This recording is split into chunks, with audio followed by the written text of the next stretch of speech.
नमस्कार। 26 जनवरी यानी हमारा गणतंत्र दिवस। हम सब इस दिन को बड़े जोश और गर्व से मनाते हैं। पर एक सवाल है जो शायद कभी-कभी मन में आता होगा। जब हमारा संविधान, हमारी रूल बुक नवंबर में ही बनकर तैयार हो गई थी, तो उसे लागू करने के लिए 2 महीने का इंतजार क्यों किया गया? खास तौर पर 26 जनवरी की तारीख ही क्यों चुनी गई? चलिए आज इसी के पीछे की पूरी और दिलचस्प कहानी जानते हैं। तो सवाल बिल्कुल साफ है। आज़ादी तो हमें 15 अगस्त 1947 को मिली।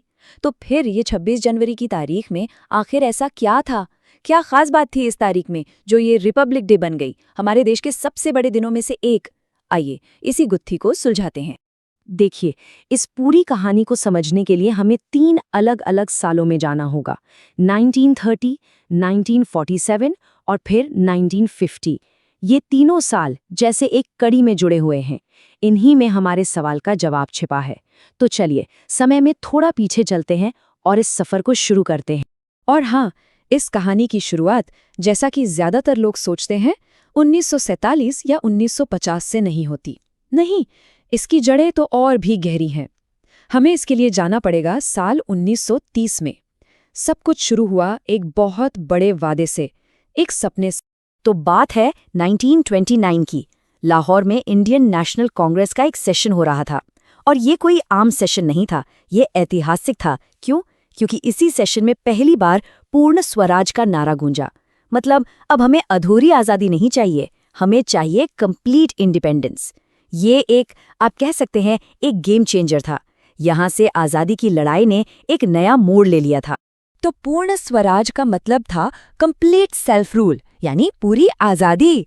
और इस रेजोल्यूशन के पास होने के ठीक बाद ये तय किया गया कि 26 जनवरी 1930 का दिन पूरे देश में स्वतंत्रता दिवस के रूप में मनाया जाएगा।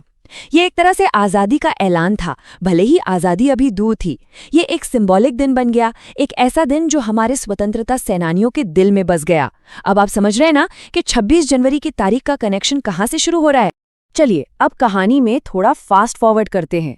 साल है 1947। देश आज़ाद हो चुका है, जश्न का माहौल है। लेकिन जश्न के साथ साथ एक बहुत बड़ी जिम्मेदारी भी थी। इतने बड़े, इतने विविध देश को चलाने के लिए एक नियम पुस्तिका, एक रूल बुक बनाना। जी हाँ, अब समय था भारत का अपना संविधान लिखने का।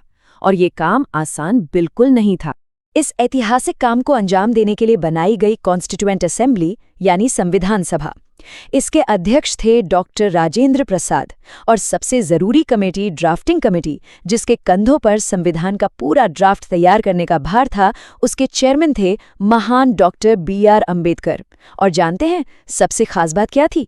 इस असेंबली में देश के हर कोने से, हर तबके से लोग आए थे। सच में ये मिनी इंडिया जैसा था। आप अंदाजा लगा सकते हैं कि इस काम में कितना वक्त लगा होगा? 1 दिन, 1 महीना, 1 साल? नहीं, इसमें लगे पूरे 2 साल, 11 महीने और 18 दिन। जरा सोचिए, इतना लंबा समय, कितनी बहस हुई होगी, कितने विचार विमर्श हुए होंगे, तब जाकर हमारा संविधान तैयार हुआ। और जब ये बनकर तैयार हुआ तो ये कोई छोटा मोटा डॉक्यूमेंट नहीं था, ये दुनिया का सबसे लंबा लिखित संविधान था। जब ये बना तब इसमें 395 आर्टिकल्स, 8 शेड्यूल्स और 22 पार्ट्स थे। इसका साइज ही बताता है कि हमारे देश की हर जरूरत, हर विविधता का ख्याल रखने की कोशिश की गई थी। अब आती है सबसे अहम बात, कहानी का टर्निंग पॉइंट। देखिए, संविधान पूरा हो गया और उसे कॉन्स्टिट्यूएंट असेंबली ने अडॉप्ट कर लिया 26 नवंबर 1949 को। तो टेक्निकली काम तो हो गया था, लेकिन इसको लागू करने के लिए, पूरे देश में इसके नियम चलाने के लिए एक खास तारीख का इंतजार किया गया। और आपने सही गैस किया, वो तारीख थी 26 जनवरी 1950। तो देखा आपने, यही है हमारे सवाल का जवाब। 26 जनवरी 1950 को संविधान इसलिए लागू किया गया ताकि उस खास दिन को हमेशा के लिए अमर कर दिया जाए। वो दिन यानी 26 जनवरी 1930, जब पहली बार पूर्ण स्वराज का संकल्प लिया गया था। उस ऐतिहासिक दिन को सम्मान देने के लिए ये तारीख चुनी गई। इसी दिन भारत असल मायनों में एक सॉवरन, एक गणराज्य बना। इस दिन से ब्रिटिश सरकारों द्वारा बनाए गए सारे कानून, खासकर वो गवर्नमेंट ऑफ इंडिया एक्ट 1935, सब खत्म हो गए। अब देश अंग्रेजों के कानून से नहीं, बल्कि अपने खुद के बनाए हुए संविधान से चलने वाला था। पावर अब हमारे हाथों में थी। और ये सिर्फ कानून का बदलाव नहीं था, पूरा सिस्टम बदल गया। उसी दिन डॉक्टर राजेंद्र प्रसाद देश के पहले प्रेसिडेंट बने। गवर्नर जनरल जैसा अंग्रेजी पद हमेशा के लिए खत्म हो गया। और सबसे बड़ी बात, देश की सबसे बड़ी ताकत, सुप्रीम पावर, अब किसी राजा या गवर्नर के पास नहीं, बल्कि हम लोगों द्वारा चुने गए रिप्रेजेंटेटिव्स के हाथों में आ गए। तो ये तो हो गई हिस्ट्री। हमें ये पता चल गया कि 26 जनवरी ही क्यों। लेकिन अब एक और सवाल, जो हम सब हर साल टीवी पर देखते हैं, वो शानदार परेड, वो जश्न, उसकी शुरुआत कैसे हुई? चलिए अब थोड़ा इस ट्रेडिशन के बारे में भी जानते हैं।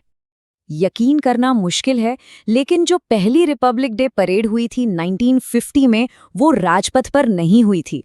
वो हुई थी दिल्ली के इरविन स्टेडियम में, जिसे आज हम नेशनल स्टेडियम के नाम से जानते हैं। बाद के सालों में इसे राजपथ पर शिफ्ट किया गया, जिसे अब हम कर्तव्य पथ कहते हैं। शुरुआत वहां से हुई थी।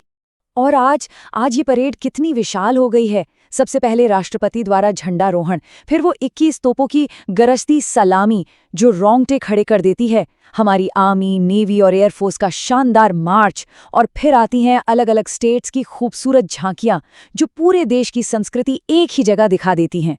साथ ही इस दिन हम अपने बहादुरों को सम्मानित भी करते हैं। ये परेड असल में भारत की मिलिट्री माइट और कल्चरल डाइवर्सिटी का एक बेहतरीन कॉम्बिनेशन है। ठीक है, तो हमने पूरी हिस्ट्री समझ ली, सेलिब्रेशंस के बारे में भी जान लिया, लेकिन इन सब का आज क्या मतलब है? आज के समय में रिपब्लिक डे की क्या अहमियत है? क्या ये सिर्फ एक नेशनल हॉलिडे है? बिल्कुल नहीं। इस दिन का सबसे बड़ा मैसेज इस एक लाइन में है, देश संविधान से चलता है, किसी एक व्यक्ति से नहीं। इसका मतलब बहुत गहरा है।